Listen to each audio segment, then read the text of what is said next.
You can use a waterfall chart to show how positive and negative numbers affect a starting value.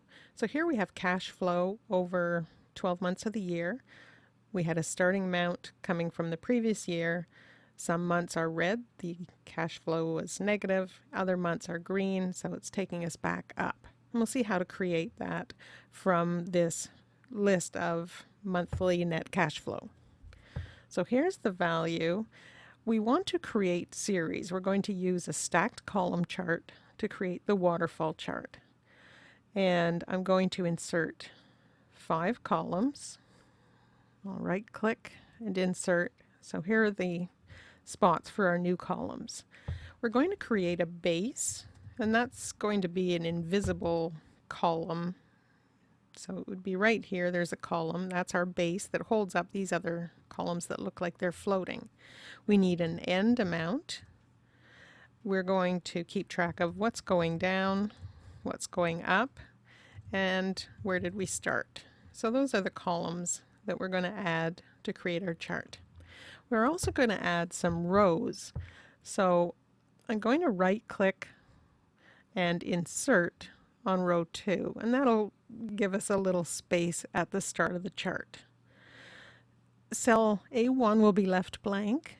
We're going to put a space character in here. Now you could just type a space. I like to do equal, quote, space, quote, just so that if you click on that cell later, you remember that there's something in there. At the bottom, we'll type end. So we've just added a couple of extra rows here.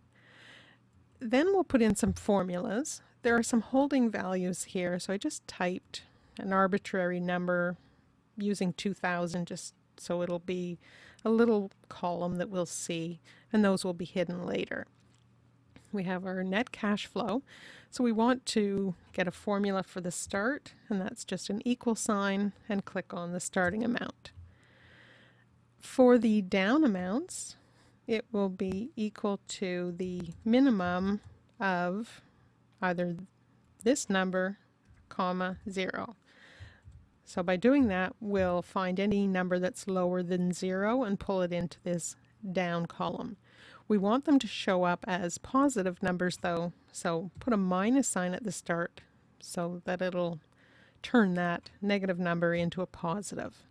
And then just copy those down. So here are all the negative numbers multiplied by that minus sign, so they're showing up as positives. To get the positive numbers here for our up column, it's equal to the max of this cash flow amount and 0. So any number that's greater than 0 will show up in this column. And we'll fill that down. So there are all the positive numbers. In the base column, we're going to create that invisible series that holds up the up and down numbers. So for this, it will be equal to the sum of the number above and any up and start values minus any negative number in the current row. So this just creates that invisible base that we'll use, and I copied it right down to the end. For the end amount, I select that and just move it over into its own column to create a separate series. And finally, we'll create a chart from those numbers. Starting in cell A1, select all the way down to that last holding number, that last 2000, and include all the columns but not the net cash flow itself. From this, we're going to insert a chart. So on the ribbon, click Insert, Column, and we'd like a stacked column. So there's our basic chart. The first thing we're going to do is hide these base numbers. So just select any one there, and on the Format tab for Shape Fill, no fill. And for shape outline, no outline. And everything's hidden now. And we have a little space at the start and end.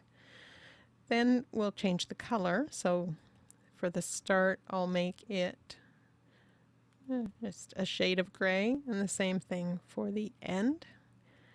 For the negative numbers, the ones that are going down, those are bad in this situation. We don't want negative cash flow, so we'll just pick a red color. And for the positive numbers, where it went up, that's good, so we'll use green. And finally, just to make the columns wider and closer together, I'll click Format Selection. And on the series options, I'm going to make the gap very small, so 10 or 12% there. Click Close. And there's the waterfall chart showing a start and an end, red for the months where the cash flow was negative and it went down. And then from there, in other months, from that starting point, it went up. And then we can see where we ended up overall.